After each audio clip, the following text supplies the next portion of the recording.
menjelaskan tentang permintaan pada pasar input sebagai permintaan turunan. Terus yang kedua itu ada permintaan tenaga kerja, yang ketiga ada penawaran tenaga kerja.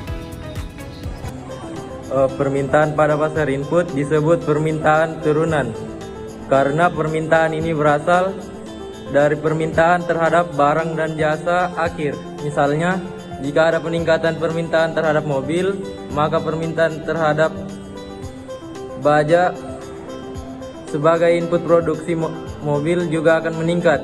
Salah satu contohnya yaitu jika sebuah perusahaan tekstil mengalami peningkatan permintaan pakaian, maka permintaan terhadap kapas sebagai bahan baku juga akan meningkat.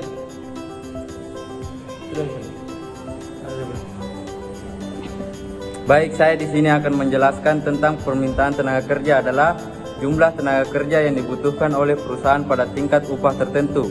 Permintaan ini dipengaruhi oleh produktivitas tenaga kerja, harga barang yang dihasilkan, dan teknologi. Faktor-faktor yang mempengaruhi produktivitas: semakin tinggi produktivitas tenaga kerja, semakin besar permintaan. Harga barang atau jasa: jika harga barang atau jasa yang dihasilkan meningkat, permintaan tenaga kerja cenderung naik. Teknologi baru bisa meningkat atau menurunkan permintaan tenaga kerja, tergantung apakah teknologi tersebut menggantikan atau melengkapi tenaga kerja manusia. Grafik permintaan tenaga kerja biasanya menunjukkan hubungan terbalik antara tingkat upah dan jumlah tenaga kerja yang diminta. Salah satu contoh, sebuah pabrik elektronik mungkin mempekerjakan lebih banyak pekerja jika permintaan untuk gadget mereka meningkat. Penawaran tenaga kerja. Penawaran tenaga kerja adalah jumlah tenaga kerja yang bersedia bekerja pada tingkat upah tertentu. Ini dipengaruhi oleh faktor-faktor seperti populasi, pendidikan, dan preferensi kerja. Faktor-faktor yang mempengaruhi penawaran tenaga kerja yaitu salah satunya populasi. Pertumbuhan populasi dapat meningkatkan penawaran tenaga kerja. Yang kedua, pendidikan dan keterampilan. Tingkat pendidikan dan keterampilan dapat mempengaruhi jenis pekerjaan yang ditawarkan. Yang ketiga, preferensi kerja.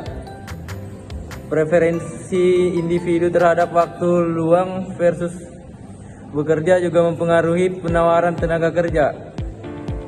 Grafik penawaran tenaga kerja biasanya menunjukkan hubungan positif antara tingkat upah dan jumlah tenaga kerja yang ditawarkan. Contohnya yaitu di daerah dengan banyak lulusan universitas, penawaran tenaga kerja untuk pekerjaan yang membutuhkan keterampilan tinggi mungkin lebih besar. Baik, saya akan menjelaskan kurva permintaan tenaga kerja dari kiri atas menurun ke kanan bawah. Jika suatu perusahaan memiliki menaikkan upah tenaga kerja, maka suatu perusahaan harus menurunkan jumlah tenaga kerja. Di sini saya akan melanjutkan penjelasan mengenai kurva penawaran tenaga kerja. Memiliki gambar dari kiri bawah ke kanan atas.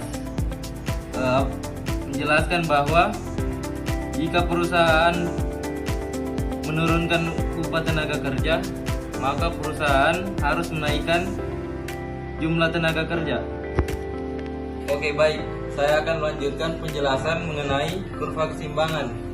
Memiliki bentuk titik perpotongan antara kurva permintaan tenaga kerja dan kurva penawaran tenaga kerja.